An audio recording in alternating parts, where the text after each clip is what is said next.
Hi guys, welcome back. So boss, Eid पे इस बार दो फिल्में ऐसी आई हैं, बड़े मियाँ छोटे मियाँ और मैदान, जिन्होंने पूरे फिल्म इंडस्ट्री को शॉक दे रखा है।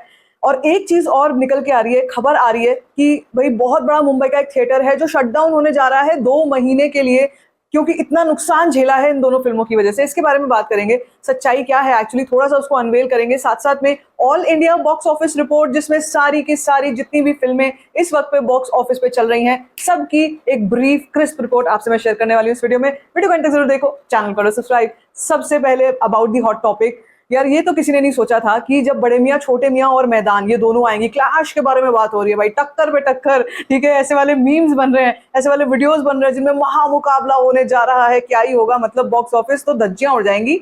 लेकिन धज्जियां उड़ गई हैं मगर दोनों फिल्मों की, मतलब अनफॉर्चुनेटली मुझे ऐसा बोलना पड़ रहा है, क्योंकि बहुत उम्मीदें थी इन दोनों ही फिल्मों से, बहुत उम्मीदें थी। लेकिन भैया जो लुटिया डूबी सो डूबी, लेकिन इस वक्त पे बहुत नुकसान झेल रहे हैं एग्जिबिटर्स। एग्जिबिटर्स के दिल की अगर आप बात सुनोगे तो सबसे ऊपर मेरे दिमाग में आता है एक इंटरव्यू जो गेटी गैलेक्सी के जो मैनेजर है, जो करता धरता है, मनोज देसाई, उन्होंने एक इंटरव्यू में बात बोली थी कि हम लोग बहुत नुकसान झेल तो रहे हैं इस फिल्म की, इन दोनों फिल्मों की वजह से। ऐसा कभी किसी ने नहीं सोचा था कि ईद पे दो ऐसी इतनी बड़ी बड़ी फिल्में आएंगी, बिग बजट मूवीज, इतना एक्शन, इतना धमाका, इतना ड्रामा, ये वो सब कुछ होगा।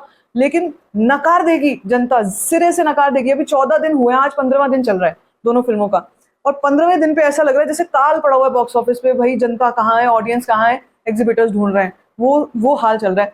और जहां तक न्यूज है, एक बहुत बड़ी न्यूज जो जो जिसने इंटरनेट को एक तरीके से कर दिया, भाई गेटी गैलेक्सी बंद हो रहा है, गेटी गैलेक्सी बंद हो रहा है।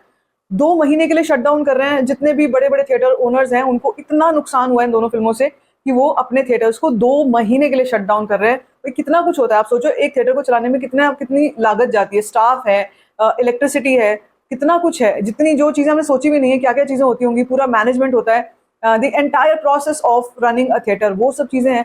और ऑडियंस नहीं है, धंधा नहीं है, खत्म पड़ा है मामला, बिकॉज इन दो फिल्मों से ऑडियंस इतनी नाराज है। तो मैं आपको बताऊं, एक तो सबसे पहले सच्चाई सुन लो, ये है जिसमें उन्होंने क्लियर तौर पर इंटरव्यू में बताया भी है कि है नुकसान है, फिल्में फ्लॉप हैं ये दोनों।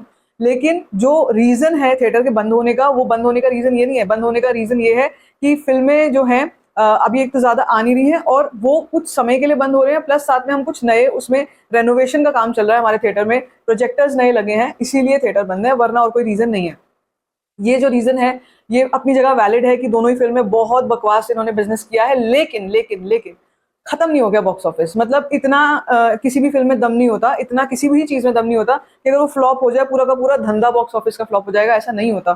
क्योंकि अभी आने वाले समय में बहुत सारी जो बड़ी फिल्में, जो टॉलीवुड की फिल्में हैं, उनके जो हिंदी वर्जन हैं वो आने बाकी हैं। और प्लस कुछ ऐसी फिल्में हैं जो ऑलरेडी बॉक्स ऑफिस पर चल रही हैं, जैसे क्रू है, या मडगांव एक्सप्रेस है, या वीर सावरकर है।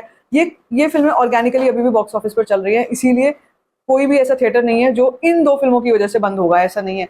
सो रिपोर्ट्स की अगर माने तो फिलहाल थिएटर्स चलेंगे, लेकिन कुछ शो काउंट्स में कमी आ सकती है, शो काउंट्स हो सकते हैं थोड़े से कम हो। ऐसा बिल्कुल भी नहीं है कि थिएटर्स इस रीजन से बंद हो रहे हैं। अब नेक्स्ट चीज क्या है कि बॉक्स ऑफिस का धंधा एक्चुअली क्या चल रहा है इस वक्त पे, क्या हुआ है, कल बिजनेस कितना हुआ है, जितनी भी फिल्में हैं उनका क्या बिजनेस रहा है, वो शुरुआत करते हैं। मैं आपको बताती हूँ रिपोर्ट पूरी की पूरी, जिसमें हम शुरुआत करेंगे विद मलयालम फिल्म जो कि हिंदी में बहुत अच्छा कर रही है, और जो अगर आपने देखी नहीं है जरूर देखना, मैंने आपको रिव्यू भी बताया था, which is the goat life. इस फिल्म ने कल के दिन पर 33 लाख का बिजनेस किया है। मैं आपको बताऊं, कोई भी ऐसी फिल्म नहीं है जो इस वक्त पे 1 करोड़ का बिजनेस वीकडे में दे रही है, कोई भी ऐसी फिल्म नहीं है। वो जमाने गए, अब वो आएंगे जमाने, अभी मई जून आने दो, पुष्पा आने दो, कल की आने दो, फिर वो आएंगे, ठीक है। लेकिन अभी 33 लाख का बिजनेस हुआ है, 13% का एक जंप जो है वो देखने में मिला है। और अगर हम बात करें टोटल कलेक्शन की, तो टोटल कलेक्शन इंडिया नेट की 82.21 करोड़ हो चुकी है इन 28 डेज। इसके बाद बीएमसीएम मैदान, यहाँ पे कुछ ना कुछ मुझे गिमिक्री दिख रही है। अभी सुनना क्यों, क्योंकि कल के दिन पर जो बिजनेस रिपोर्टेड आ रहा है बीएमसीएम का, दैट इज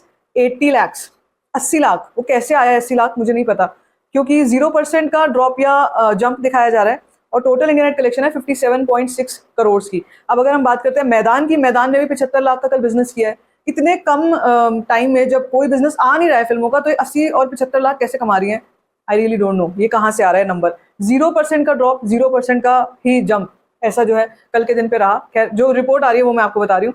37.8 करोड़ हो गया मैदान का बिजनेस, ये दोनों ही फिल्मों को 14 दिन कंप्लीट हो गए हैं। बात करें क्रू की, तो क्रू का टोटल बिजनेस हो गया 75.6 crore India net collection, and 45 lakh का इसने कल के दिन पर कलेक्शन किया है। इसी के साथ अगर हम बात करते हैं वीर सावरकर की, तो ये मूवी एक ऐसी है जो मेनली केवल महाराष्ट्र स्टेट से कमाते हुए अभी भी कमाई करती जा रही है, चाहे कम कर रही है, लेकिन एक लगातार लगातार लगातार आगे बढ़ने का जो इसका जो मोमेंटम है वो अभी तक चल रहा है। और मैं इस फिल्म को शुरू से कवर कर रही हूँ, तो मुझे ये चीज पता है, ऑर्गेनिकली ऑर्गेनिकली ये फिल्म आगे बढ़ रही है।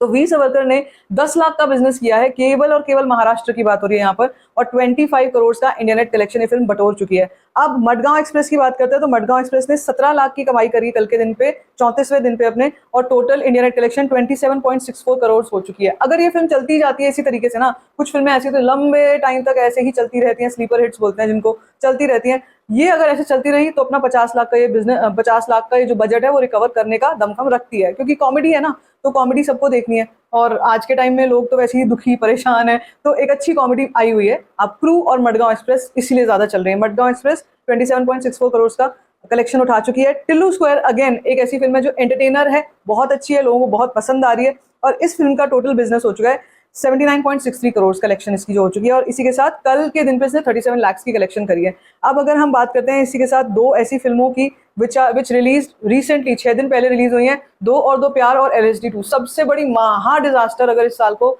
नाम दिया जाएगा, ये दो फिल्में ऐसी हैं जिन्होंने ऐसा कमाल किया है, क्योंकि LSD2 ने कल 1 लाख की कमाई करी है, और दो और दो प्यार ने कल 28 लाख, पता नहीं कैसे किया है, लेकिन किया है 28 लाख, ठीक है।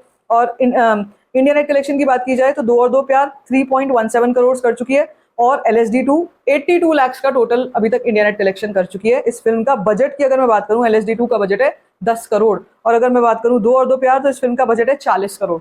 तो ये है फिलहाल की रिपोर्ट जिसमें सारी चीजें मेंशन्ड है, और सारा कच्चा चिट्ठा सबका खुला हुआ है, कौन कहाँ चल रहा है। एक चीज जो कॉमनली देखने में मिली है, कल बहुत कम फिल्मों का ड्रॉप आया है या जंप आया है, 0% ड्रॉप, 0% जंप, एक कांस्टेंट ट्यूसडे वाली स्पीड पे फिल्में चल रही हैं। सो अब क्या होगा, आज थर्सडे है, बिल्कुल ही मरा गिरा दिन है, लेकिन देखेंगे, हो सकता है आज कुछ ना कुछ अच्छा देखने को मिले यार। हम तो होपफुली रह सकते हैं बॉक्स ऑफिस को लेकर कि कुछ अच्छा देखने को मिले, लेकिन पनौती तो चल रही है, पनौती चल रही है, और स्पेशली भाई कह सकते हो कि समय पलट गया है। अब जस्ट वेट, पता है किस चीज का हो रहा है, जितने भी एग्जिबिटर्स हैं, जितने भी बड़े बड़े थिएटर ओनर्स हैं, they just waiting for the south movies to conquer. कल मैंने बल्कि दो तीन आर्टिकल्स, अब ये बहुत आ रहा है, ये बहुत सोशल मीडिया पे चल रहा है कि ये साल टॉलीवुड का साल है, ये पूरा साल टॉलीवुड का साल है, जिसमें हम सबसे पहले शुरुआत हो जाएगी, अगर कल की नहीं आती है पहले तो पुष्पा, ठीक है, पुष्पा के बाद कल की, और फिर उसके बाद कांतारा, फिर देवरा है, फिर गेम चेंजर है, बहुत सारी फिल्में हैं, इंडियन 2 है, बहुत सारी फिल्में लाइन से लगी हुई हैं। ये मतलब in the second half of 2024 is dedicated to Tollywood, entirely dedicated to Tollywood.